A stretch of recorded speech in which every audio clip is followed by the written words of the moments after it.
ноцтой хэрэг. Нэгэн хачирхалтай хэрэгтэй хоёр с сэжигтэн өөр өөрийнхөө мэдүүлж хэргийг тайлах бараг л боломжгүй болжээ. Цагдаа нар аргаа барж гарамгай мөрдөгчлийгээс тусламж хүсв. Тэрээр цусны толбыг хэрхэн явуулж үннийг дэлгэсэн бэ? 1984 онд Америкт нэгэн хачирхалтай хэрэг гарсан бөгөөд хоёр сэжигтэн бие биеэ алуурчин хэмээн зааж хоёул яг ижил түүх ярьцгаажээ. Нэг нь худлаа ярьж байгаа нь илт байсан ч хэн болохыг тогтоох боломжгүй байсан нь үннийг бүрхэг болгов. Хэргийн мөрдлөг 3 жил зогсонгүй байдалд байсан ч мөрдөгчлийн оролцсноор байдал эргэж эцэст нь үнэн илчлэгдсэн юм. Тэгвэл тэр жил жохом юу болсон бэ? Жинхэнэ алуурчин нь хэн бэ? Ингээд 1984 он руу буцаж хэргийн нарийн ширээнийг хамтдаа дахин нэг нэгтэлцгаая. Шинэ Орлеан бол Америкийн нэгдсэн улсын Луизиана мужийн өмнөд хэсэгт орших бомб хот бөгөөд Америкийн хамгийн өнгөлөг олон үндэстний соёл сүлэлдсэн Европын хэв маягийг хадгалсан хотуудын нэг гэгддэг. Шинэ Орлеаны багт наадан бол олон өдрийн турш үргэлжилдэг орон нутгийн уламжлалт баяр бөгөөд хүмүүс төрөл бүрийн содон баг зүүж гоёл чимэглэл өмсөн гудамжинд гарч баярладаг. Мөн гудамжаар олон янзын чимэглэсэн машинууд цуваагаар явдаг байна.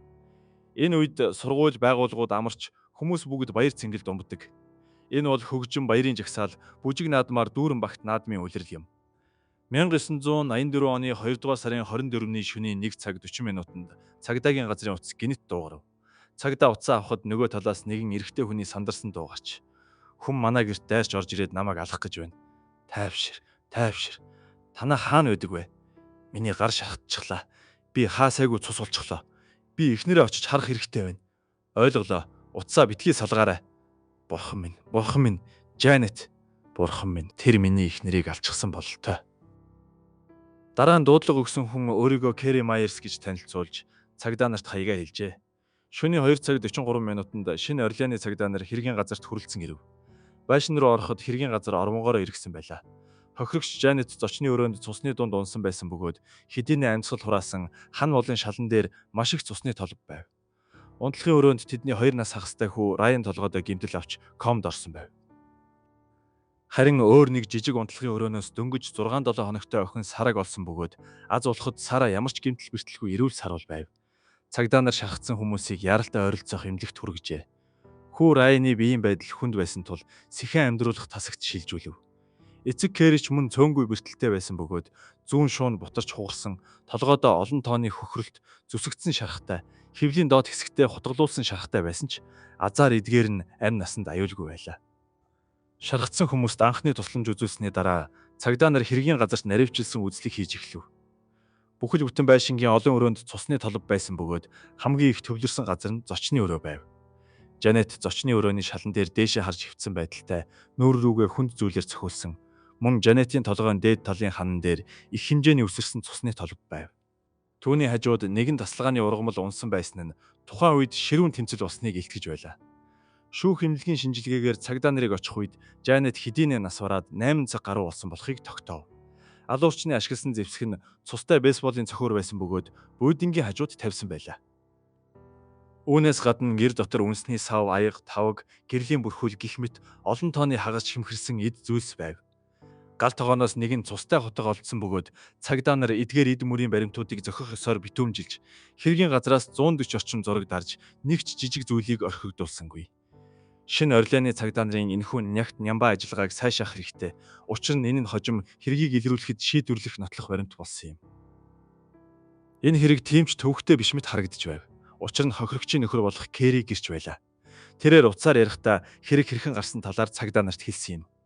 Кэри: "Би үдээс хойш 3 цаг 30 минутанд гэртээ ирэхэд эхнэрийг мань хүлчгсэн байсан бөгөөд гэрт өөр нэг хүн байсан. Тэр хүн бейсболын цохиураар над руу гинт дайрсан бөгөөд би гарт таарлцсан бүхнээ авч түүнийг цогсон.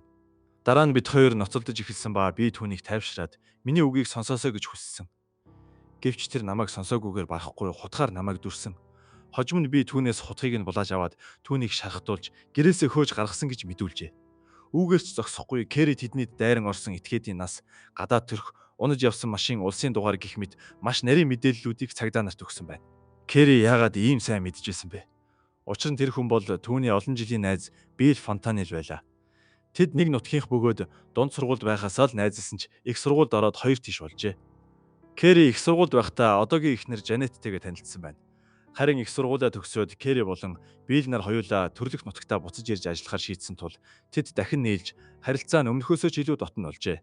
Хожим нь тэд тус тусдаа гэр бүл зохиосон ч Биллийн гэрлэлт аз жаргалгүй байж эхнэр нь түүнийг орхин явжээ. Үүнээс болж Билл ууртай, ширүүн зантай болж гэрийнхээ тавилга цахилгаан хэрэгслийг хэмгчиж сүйтгэдэг болжээ. Хэрэг гарахаас 2 хоногийн өмнө гэрлэлтэд цуцлуулсан Билл Кэри дээр ирж өөрийнхөө зовлон азгүй амьдралыг тоочход Кэри ч мөн адил би ч гэсэн Жанеттэй тиймэрхүү харилцаатай байгаа. Байнга л хэрэлддэг гэж хариулжээ. Гэтэл энэ ярианаас 2 хоногийн дараа эмгэнэлт явдал болно гэж хэн санах вүлээ. Цагдаа нар хэргийн газрын нөхцөл байдалтай уялдуулан үзээд Кэригийн хэлсэн бүхэн үнэн бөгөөд алуурчин нь Билл Фонтанел мөн гэж дүгнжээ. Тэгвэл Билл одоо хаана байна вэ? Эмнэлэгт байгаа бөгөөд тэрээр өөрөө эмнэлэгт ирсэн байв. Эмнэлгийн сувилагчийн хэлснээр Билл ирэх үедээ хувцас нь битүү цус болсон. Нуруу болон баруун цээжнийхээ дээд хэсэгт дор хаяж 5 удаа хутгалуулсан шархтай байсан бөгөөд хашгичиж дэмирлгүй маш тайван байсан гэжээ. Цагдаа нар Биллийг олж уулзахад түүний мэдүүлэг тис өөр байв. Биллийн ярьсан түүх ийм байлаа. 2 дугаар сарын 22-ны өдөр өөрөөр хэлбэл хэрэг гарахаас 1 хоногийн өмнө би Кэритэй уулзахаар тэднийд очисон боловч тэр гэртээ байсангүй. Ингээд би түүний эхнэр Жанеттэй ярилцж байгаад сүүлдээ биеэ барьж дийлэлгүй хийх ёсгүй зүйл хийчихсэн. Тэгээд явхдаа бейсболын цохиураа тэднийд мартчихсан. Маргааш нь үдээс хойш 4 цагийн орчимд би бейсболын цохиураа авахаар очсон. Гэхдээ өчигдөр болсон явдлаас болж гимшиж бас Кэрид мэдэгдэхээс айсан тул машина тэдний гэрээс нилээд зайтай гудамжны болон цанаатайгаар байрлуулсан юм. Уг нь энэ өдөр пүрэв гараг байсан тул Кэри ажилдаа явсан. Гэртээ байхгүй байх ёстой байсан. Гэтэл намайг хаалга тогшоход Кэри хаалга онгойлгосон. Би маш их гайхсан ч сэжиг төрүүлэхгүй хичээж дотгош ортол Кэри гинт араас дайрсан. Ноцолдож байхдаа би түүнээс "Кэри, чи надад юу хийгээд байгаа юм бэ? Би ойлгохгүй байна" гэж асуухад Кэри "Би хийх ёстой зүйлээ хийж байна" гэж маш тайвнаар хариулсан. Тэр үед би их нэртэй нь явуулсныг тэр мэдчихэж гэж бодсон. Гэтэл намайг илүү ихийг бодох зардалгүйгээр Кэри хутга бариад над руу дайрсан. Ноцолдох явцдаа би ч бас өөрийнхөө бейсболын цохиурыг олж аваад түүнийг эргүүлэн галзуу юм шиг цогсон бөгөөд хит хитэн удаа гар руу цогсон, хугарсан байх. Дараа нь ноцолдож байгаад бейсболын цохиураа унгаачихсан тул үнсний сав аяг гээд гарт таарлцсан бүхнээ авч түүний рүү шидэж цогсон. Бид хоёр овоо удаан зодолцсны эцэст хин хэнийгээ дийлэхгүй юм байна гэдгийг ойлгоод 45 минутын дараа зодолтгоо болж түр эвлэрхээр шийдсэн. Ингэж их ядарч байхаар зурагт үзсэн нь дээр юм байна гэж бодоод оройн 7 цагаас 11 цаг өнгөртөл зурагт үзсэн. Тайвширсныхаа дараа би угаалгын өрөө рүү орж биен дээрх цусаа угаасан. Гэтэл намайг угаалгын өрөөнөөс гарч ирэхэд Кэри өөдгүү зан гаргаж дахин хутга бариад над руу гинт дайрсан. Хэдийгээр би сонор сэрэмжтэй байсан ч түүний хөдөлгөөн хитрхи хурдан байсан тул зайлж амжилгүй 2 удаа хутгалуулсан. Тэгээд бид дахин ноцолдож хоёулаа хутганаас зууралцсан ч ихтэй 2 цаг орчим байсан. Би шархацсан байсан тул удаан төвчих боломжгүй байсан учраас түүнийг анхаарлаа содруулах үед нь гарч зогтсон. Одоо бодоод байхад тэр үед би Жанет болон түүний 2 хүүхдийг огт хараагүй. Зөвхөн охиных нь уйлах дууг л сонссон. Дээрх бол Биллийн мэдүүлсэн хэргийн явц байв. Маш нарийн ширийн зүйлсийг тодорхой дурдсан бөгөөд ашигласан зэвсэг болон тэдний авсан гэмтэл зэрэг нь цагдаа нарын мөрдлийн үр дүнтэй яг таарч байлаа. Энэ нь хүмүүсийг төөрөгдөлд оруулав. Кэри дуудлага өгөхдөө ингэж хэлээгүй шүү дээ. Бодит үннийг олж мэдхийн тулд цагдаа нар Кэритэй дахин уулзаж шинээр байцаалт авчээ. 1984 оны 3 дугаар сарын 14-ний өдөр Кэри цагдаа нарт хэргийн талаарх түүхийнхээ 2 дахь хувилбарыг ярьж өгөв. Кэри би хэрэг гарсан өдрийн үдээс хойш 3 цаг 45 минутанд гэртээ ирсэн. Тэр үед хаалга түгжээтэй байсан бөгөөд гадаа өөр машин харагдаагүй. Хаалгаа онгоолгоод дотгош орох үед Билл бейсболын цохиур барьсаар зочны өрөөнөөс гүйн гарч ирээд над руу шууд л цохиж эхэлсэн. Би яаран гараараа хаасан бөгөөд хитгэн цохиулаад л гар маань хугарчихсан. Аз улахад түүний бейсболын цохиурыг би унгааж чадсан. Дараа нь тэр үнсний сав, аяг гэх мэт янз бүрийн зүйлсээр намайг цогсон бөгөөд би тэр хавьяас нэг хутга олж аваад түүнийг дүрсэн. Энэ үед зочны өрөөнөөс эмэгтэй хүний яолох дуу сонсогдсон бөгөөд миний эхнэр байх гэж бодсон. Би "Миний эхнэр яасан бэ?" гэж асуухад Билл "Зүгээрээ, би зүгээр л түүнийг хүлчихсэн, гэмтээгээгүй. Хүүхдүүд ч бас өрөөндөө зүгээр байгаа" гэж хариулсан. Ингэж хэлснийхээ дараа бид үргэлжлүүлэн ноцолдож хоёулаа ядарч туйлдсныхаа дараа түр амс хийхээр шийдсэн. Дараа нь бид зогт үзэж суусаар 11 цаг өнгөрсөн. Хожим нь бид дахин зодолдож эцэст нь 2 цаг гаруй бие биенээ барьж зогсны эцэст Билл манай гэрээс явсан. Биллийг явсны дараа л би эхнэр Жанета зочны өрөөний шалан дээр унсан, амьсгал хураасан байхыг олж харсан. Тэгээд л би цагдаад дуудлага өгсөн гэжээ. Цагдаа нар Кэригийн мэдүүлгийг сонсоод толгой нь бүрэн эргэж юу болоод байгааг ойлгохоо болов. Хоёулынгийнх нь ярьсан зодооны хэсэг яг ижилхэн боловч үйл явдлыг өөрсдөндөө ашигтайгаар тайлбарлаж бие биеэ алуурчин гэж зааж байв. Тэгвэл хэн нь худлаа яриад байна вэ? Цусны шинжилгээний мэрэгжилтнүүд цагдаа нарт дэлгэрэнгүй шинжилгээний тайлан гаргаж өгсөн боловч бейсболын зөхөр дээр 3 хүний цус, мөн Билл болон Керригийн хурууны хээ байсан. Хувцас дээр нь ч бас олон хүний цус байсан зэрэг баримтууд нь хэн худлаа ярьж байгааг тогтооход огт тус болсонгүй. Гэхдээ хэргийг ингээд орхиж болохгүй шүү дээ. Хэн нэг нь хариуцлага хүлээх л ёстой. Цагдаа нар Билл болон Керригийн мэдүүлгүүдийг наривчлан харьцуулж, мөн хохирогчийн олон тооны найз нөхөд хамаатан садан хөршүүттэй уулзаж ярилцсны эцэст Биллийг алуурчин байх магадлалтай гэж үзв. Нэгдүгээрт Биллийн хувийн зан чанарт асуудал байв. Биллийн нэгэн хуучин найзын хэлснээр тэр үргэлж худлаа ярьдаг байжээ. Биллийн салсан эхнэр ч мөн түүнийг огцон мууртай, ихэвчлэн ямар ч шалтгаангүйгээр ажилдаа явдаггүй. Бас 5 удаа биед нь халдаж байсан гэж мэдүүлжээ. Мөн Биллийн өөрийнх нь мэдүүлснээр тэрээр Керригийн эхнэртэй явааргүй зүйл хийсэн бөгөөд энэ нь ёс суртахууны хувьд түүнийг өөдгөө хүн болохыг харуулж байлаа. Хоёрдугаарт Биллийн үйлдэл с ิจ гтэй байв. Хэрэг гарахаас өмнө Билл бейсболын цохиур бариад Керригийн гэрийн гадаа маш тайван зогсож байхыг харсан хүн байв. Мөн тэр өдөр Керригийн гэрт очихдоо машина зориуд хол тавьсан нь өмнө нь хизээш тэгж тавьж байгаагүйгээс үзвэл урьдаас төлөвлөсөн санаатай үйлдэл мэт байв. Бас нэгэн с ิจ гтэй зүйл нь Билл шархтаж явсныхаа дараа эхлээд эцэг эхийнхээ гэр рүү очоод дараа нь эмнэлэгт очсон байв. Энэ нь логикийн хувьд утгагүй бөгөөд хүнд шархтсан хүн хамгийн түрүүнд эмнэлэг рүү явахгүй байсан нь хачирхалтай байлаа. Хамгийн сүүлд нь түүний хачин жигтэй мэдүүлэг юм. Билл эмнэлэгт очихдоо бид хоёр эхнэрээ алахаар хуйлдсан гэж би та нарт хэлнэ. Гэхдээ түүнийг үнэхээр тэгнэ гэж би бодоагүй гэж хэлсэн байв. Энэ үг маш их утга агуулж байв. Хуйлдсан, үнэхээр тэгнэ гэдэг нь чухам юуны тухай ярьсан хэрэг вэ? Цагдаа нар ямар нэг зүйлийг гадарлаж эхлэв. Дээрх бүх шалтгааны улмаас цагдаа нар Биллийг энэ хэргийн хамгийн гол с ิจ гтэн гэж үзжээ. Анхаараарай. Энэ бол зөвхөн таамаглал дээр тулгуурласан дүгнэлт бөгөөд ямар нэгэн бодиттой нотлох баримт байсангүй. Үүний дараа Керри хохирогчийн дүрээр томоохон мэдээллийн хэрэгсэл, сонин хэвлэлээр гарч эхлэв. Тэд бүгд Керри болон түүний сайн найз хэрхэн дайснууд болсон. Зөвхөн эхнэртэй хууртагдаад зогсохгүй, эхнэрээ сайн найзтай хөнөөлгсөн талаар шуугцгааж байлаа. Үнэндээ тухайн үед шинэ Орлеаны ард иргэдийн дунд өөр хоёр ч таамаглал тархаад байв. Эхнийх нь Керри гэртээ ирэх үедээ Билл болон эхнэр хоёр нь яг хамт байхад нь гардаж бариад шууд л зодтолдож эхэлсэн. Ууралсан тэрээр Биллийг зодож гимтээгээ зогсохгүй. Эхнэр нь ч зодооны үеэр амиа алдсан. Хоёр дахь нь Билл Керритэй уулзахаар очиход Керри Биллийг эхнэртэй нь явуулсан гэж сэжиглэж эхэлж дайрсан. Эцэст нь хоёулаа зодолдох үед эхнэр Жанет нь зодуулж амиа алдсан гэх таамаглал байв. Хэдийгээр Керри с ิจ гтнээс бүрэн мултарч чадаагүй ч цагдаа нар Биллийг нэгэнт баривчилсан тул Керриг гин буруугүй гэж аажмаар хүлээн зөвшөөрчээ. Түүнчлэн Керригийн найзууд нь түүнийг сайхан зантай, сайн хүн гэж батлан хэлж байсан тул түүнийг сэжиглэхээ болжээ. 1986 оны 5 дугаар сард 2 жил гараа үргэлжилсэн хүнд хэцүү мөрдөн байцаалтын эцэст тангарахтны шүүх Биллийг 1-р зэргийн хүн амны хэрэгээр шүүхэд шилжүүлв. Шүүх хурал 5 цаг 40 минут үргэлжилжээ.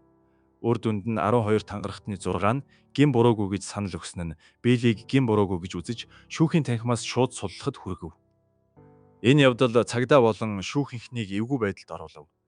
2 жил гаруй хугацаанд асар их хүн хүч хөрөнгө мөнгө зарцуулж байж шүүхэд шилжүүлсэн атал ийм үр дүн гарсан нь хинч шоронд орохгүй. Тайлбарлах аргагүй байдалд хүргэв. Эцсийн эцэст энэ бол хүн амны хэрэг байсан бөгөөд амиа алдсан Жанетийн хувьд энэ нь туйлын шударга бус явдал байлаа. Цагдаа нар өөрсдөө шийдэж чадахгүй нэгэнт тодорхой болсон тул гаднаас тусламж хүсгээр шийджээ. 1987 онд шинэ Орлеаны цагдаа нар арга мухардахдаа эд мөрийн баримтын шинжээч мөрдөгчлийг урьж авчирв. Тухайн үед мөрдөгчлийн эд мөрийн баримт шинжлэх тэр дундаа цусны толбоор дүгнэлт гаргах тал дээр маргаангүй хүн гэдгээрээ нийтэд хүлээн зөвшөөрөгдсөн нэгэн байв. Яг энэ хэргийн хувьд хэргийн газарт асар их хэмжээний цусны толб байсан юм. Мөрдөгчлийг хэргийн байдалтай танилцаад ихэд гайхан өөрөө 6-7 мянган хэрэг дээр ажиллаж байсан ч ийм нөхцөл байдалтай хизээч таарч байгаагүй гэдгээ хэлжээ. Бие биенээ алуурчин гэж зааж байгаа хоёр с ิจ гтэн яг ижил түүх ярьж байлаа. Ганц ялгаатай зүйл нь түүхийн эхлэл болон төгсгөл байсан бөгөөд зодоон 10 цаг үргэлжилсэн. Тэд дундуур нь бас зурагт үзэж амарсан гэдг нь үнэхээр итгэмээргүй хачирхалтай зүйл байв. Мөрдөгчлийн хохирогчийн арга ирийнхний хувьд хэргийн үннийг тогтоож алуурчны хуулийн өмнө аваачих нь хамгийн том тайтгарал болно гэдгийг мэдж байлаа. Тиймээс өдөр шөнөгүй мөрдлөг явуулав. Мөрдөгч лигийн хэрэг мөрдөх арга барилыг мэддэг хүмүүс түүнийг үргэлж нэг зүйл хийдгийг мэднэ. Тэр бол хэргийн газрыг сэргээн босгох бөгөөд энэ нь түүний хамгийн гарсан ажил юм.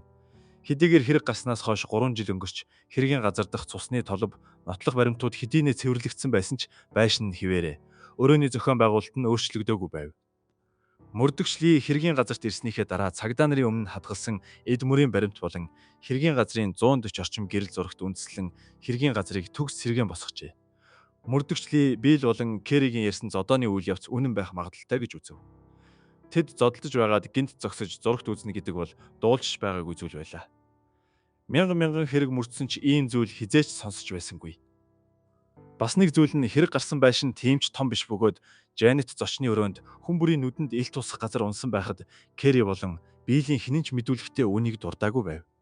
Энэ нь тэднийг эхнээсээ дуустал зодтолдох үедээ хажууд нь нэг хүн унсан байгааг хэн ч хараагүй гэсэн үг бөгөөд энэ нь ил дутгагүй зүйл байлаа. Тиймээс мөрдөгчлий энэ хоёр хүнийг хоёулаа худлаа ярьж байна. Эсвэл тэд хуйлдаж энэ хэргийг үйлдсэн байх гэж сэжиглэжээ. Гэхдээ энэ нь зөвхөн таамаглалт төдий байсан бөгөөд гол нь нотлох баримт олох шаардлагатай байлаа. Мөрдөгчлий цагдаа нарын сайн хадгалж байсан эд мөрийн баримтуудад шинжилгээ хийсэн бөгөөд хамгийн гол анхаарсан зүйл нь мэдээж Билл болон Керригийн тухайн үед өмсөж байсан хувцас байв. Наривчлсан шинжилгээний үр дүнд мөрдөгчлий өмнө нь цагдаа нарын анзаараагүй хэд хэдэн сэжвэрийг олж илрүүлв. Нэгдүгээрт, Жанетийн унсан газрын ханан дээрх цусны толбонууд шинэ хуучны давхцсан байдалтай байсан нь түүнийг олон удаа цогсон, мөн энэ хооронд нэлээд урт хугацаанд завсарласан болохыг харуулж байв.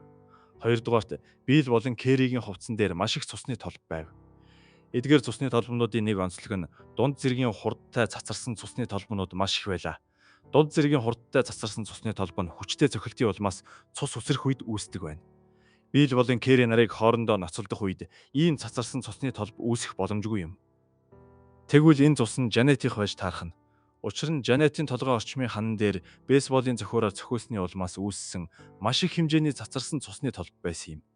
Дунд зэргийн хурдтай цацарсан цусны толб нь цохилтын улмаас үүсдэг нь тодорхой болсон тул нэгэн харгас үннийг нотлох боломжтой боллоо. Жанетийг цохиулах үед тэр амьд байсан бөгөөд Билл болон Керригийн хувцсан дээр маш их цацарсан цусны толб байсан нь Жанетийг цохиулах үед тэд хоёулаа хажууд нь зогсож байсан гэдгийг илтгэж байв. Ийм нөхцөл байдал үүсэх хоёрхан л магадaltaй. Нэг бол тэдний нэг нь Жанетийг цохиж байхад нөгөөх нь хажууд нь байсан. Эсвэл хоёулаа ээлжлэн Жанетийг амьсгал хураатлан цогсон байх. Гуравдугаарт Керригийн цамцны зүүн талд маш их хэмжээний цусны толб байв. Керри үүнийг тайлбарлахдаа Жанет газар унсан байхыг хараад би очиод тэрсэн. Тэгээд л цус улчихсан гэжээ. Энэ нь маш болох худлаг байв. Учир нь түүний цамцны зүүн талд байсан цус нь өсөрч цацарсан цус байсан бөгөөд энэ нь хүчтэй цохилтын үр дүнд үүсдэг. Хүн тэврэхэд зөвхөн шүргэлцснээс үүдсэн энгийн цусны толбол үлдэх ёстой. Мөрдөгчлий ханан дээрх цацарсан цусны толб болон Жанетийн унсан байрлалыг холбож үзээд алуурчин бейсболын цохиорыг савлахдаа 100 гараараа эсвэл илүү наривчилж хэлбэл 100 гартаа илүү хүч оруулж цогсон байна гэсэн дүгнэлт төржээ. Энэ нь алуурчин солгоо гартай хүн байсан гэсэн үг юм. Харин Керри яг солгоо гартай хүн байсан бөгөөд түүний цамцны зүүн талд өсөж цацарсан цусны толб байсан нь энэ дүгнэлттэй яг таарч байлаа. Дөрөвдүгээрт тухайн үеийн эмнэлгийн тэмдэглэл болон гэрэл зургуудаас харахад Керригийн биеийн дэх хотголуулсан шархнууд нь маш өнгөцгөн байв. Хэрв хоёр хүн үнэхээр ширүүн зодтолдож уур хилэндээ автсан байсан бол шархнууд нь ийм байх ёсгүй байлаа. Мөрдөгчлий олдсон бүх нотлох баримтуудыг нэгтгэн дүгнээд энэ хэрэгт тэр хоёр хүний зодон нь ердөөл хуурамч үзэгдэл эсвэл цагдаа нарыг төөрөгдүүлэхийн тулд зохиосон үлгэр байх магадaltaй гэж үзжээ. Бодит үнэн гэвэл хоёулаа бейсболын цохиураар Жанетийг цохиж хөнөх үйлдэлд оролцсон бөгөөд энэ хугацаанд Жанет амьсгал хураагаагүй байжээ. Гэвч Керри болон Билл нэр дараагийн 10 цагийн турш цагдаад дуудлага өгөөгүй. Мөн Жанетийг эмнэлэгт ч хүргэсэнгүй. Харин ч тэд хэрхэн ялаас мултрах аргаа олохын тулд ярилцсан суужээ. Гэтэл ярилцаж байтал Жанет амьд байгааг анзаарчээ. Тиймээс дахин бейсболын цохиураа далайж хан дээрх шинэ хуучин цусны толбонууд давхарлах шалтгааныг бий болгосон байна. Эцэст нь тэд мэдүүлгээ тохиролцож түүхээ илүү үнэмшилтэй болгохын тулд хоёулаа шархтах хүртлээр хуурамчаар зодтолдсон дүр эсгсэн байжээ. Мөрдөгч лигийн энэхүү таамаглал хоосон төсөөллөөс ургаж гараагүй бөгөөд хэргийн газар дахь цусны толб болон нотлох баримтууд хизээж худлаа ярьдаггүй юм. Мөрдөгчлийн нотлох баримтаар дамжуулан хэргийн бодит үннийг сэргээн тогтоох нь эд мөрийн баримтын шинжээчийн үндсэн үүрэг гэж үргэлж боддог байв. Хэдийгээр мөрдөгчлийн цусны толб болон эд мөрийн баримтад тулгуурлан хэргийн ерөнхий явцыг гаргаж Билл болон Керри хоёулаа хариуцлага хүлээх ёстойг нотолсон ч чухам хэн нь гол төлөвлөгч, хэн нь хамсаатан байсныг баттай хэлж чадахгүй байв. Үүнийг шүүхэл дэнслэх ёстой байлаа. 1999 оны 3 дугаар сарын 28-ны өдөр шин шүүх хурал эхлэв. Энэ үед Жан нас барснаас хойш хэдийнэ 6 жил өнгөрсөн байлаа. Энэ удаад шүүгдэгчийн ширээнд зөвхөн Билл бус Жанетийн нөхөр Керри ч хамт сууж байв. Өөрөөр хэлбэл энэ бол давхар шүүх хурал бөгөөд нэг шүүхийн танхимд явагдаж байлаа. Энэ нь Америкийн түүхэнд маш ховор тохиолдол юм. Керриг ганц шүүгч шүүж байсан бол Биллийг 12 тангарагтны шүүгч шүүж байлаа. Шүүх хурал маш нарийн төвөгтэй явагдсан бөгөөд нэг гэрч хоёр талын хуульчийн асуултанд хариулах шаардлага гарч байсан тул шүүх хурал 11 өдөр үргэлжилжээ. Үүнээс 2 өдөрт нь мөрдөгч Ли шүүхэд цусны толбны нотлох баримтууд тэр дундаа дунд зэргийн хурдтай цацарсан цусны толбны талаар тайлбарлсан байна. Цусны толбны үүднээс авч үзвэл Керри болон Билл хоёулаа с жигтэн болох нь гарцаагүй нотлогджээ. Эцэст нь шүүх шийдвэрээ танилцуулав. Керри Майерсыг 2 дугаар зэргийн хүн амны хэрэг үйлдсэн гин буруутай тооцож бүх насаар нь хорих тэнсэн судлагдах эрхгүйгээр ялалсан бол Билл Фонтанеллиг санамсаргүйгээр хүний амь хөнөөсөн гин буруутай тооцож 21 жилийн хорих ялаар шийтгэжээ. Энэ шийдвэр гарсны дараа шинэ Орлеаны иргэд маш ихээр цочирдов. Анхандаа хүмүүс зөвхөн тэдний нэг нь худлаа ярьж байгаа гэж бодож байсан боловч хэргийн мөн чанар илүү ноцтой байсныг хэн ч сансангүй. Тэд хоёулаа амьд байсан Жанетыг аврахын оронд хэрхэн мэдүүлгээ тохиролцож, хэрхэн ялаас мултрах талаар хувилдаж байсан байна. Хэн нь бейсболын цохиураар зохих санааг анх гаргаснаас үл хамааран тэдний гэмт хэргийг өршөөх аргагүй юм. 21 жилийн ял сонссон Билл ердөө 10 жил хоригдоод 2000 оны 11-р сарын 14-ний өдөр тэнсэнгээр суллагджээ. Харин бүх насаар нь хорих ял сонссон Керри Луизиана мужийн өршөөлийн комисс 2 удаа ял хөнгөрүүлэх шийдвэр гаргаж зөвхөн 30 жил хоригдох ял болгон өөрчилсөн байна. Одоо тэрээр ялаа эдэлж дуусаад суллагдсан байгаа. Өршөөлийн комисс олон нийтэд энэхүү шийдвэрийг түүний шоронд байх хугацаанд хүмүүжлтэй байсан байдал болон хохирогчийн арга ирийнхэн комиссийн сонсголд Керри Майерсыг дэмжиж мэдүүлэг өгсөн зэрэгт үндслэн гаргасан гэж мэдэгджээ. Тэднийг шоронгоос гарсны дараа нутгийн иргэд маш их хүлээцтэй хандж тэдний хүлээн зөвшөөрсөн бөгөөд үлдсэн амьдралдаа сайн хүн байж зөв мөрөөр амьдраасай гэж хүсэж байв. Үнэн дээр энэ хэргийн хамгийн хачирхалтай зүйл нь Керри болон Билл хоёр эхнээсээ дуустал хүн алах сэтлээ болон тухайн үед яг юу болсон талаар огт ам нээгээгүй юм. Мөрдөгч Лич мөн адил хэргийн ерөнхий явцыг л гаргаж таамагласан байдаг. Энэ хэргийн нарийн ширийн шалтгаан үр дагавар нь одоо хүртэл тайлэгдчихгүй онцох хэвээр байна. За өнөөдрийн түүх үүгээр өндөрлөж байна. Хэрв танд миний бичлэг таалагдсан бол лайк дарж, дагаж мөн хонхны товчийг асаагаарай. Ингэснээр та миний дараагийн шинэ бичлэгийг хамгийн түрүүнд хүлээн авах болно. Дараагийн дугаараар уулзцгаая.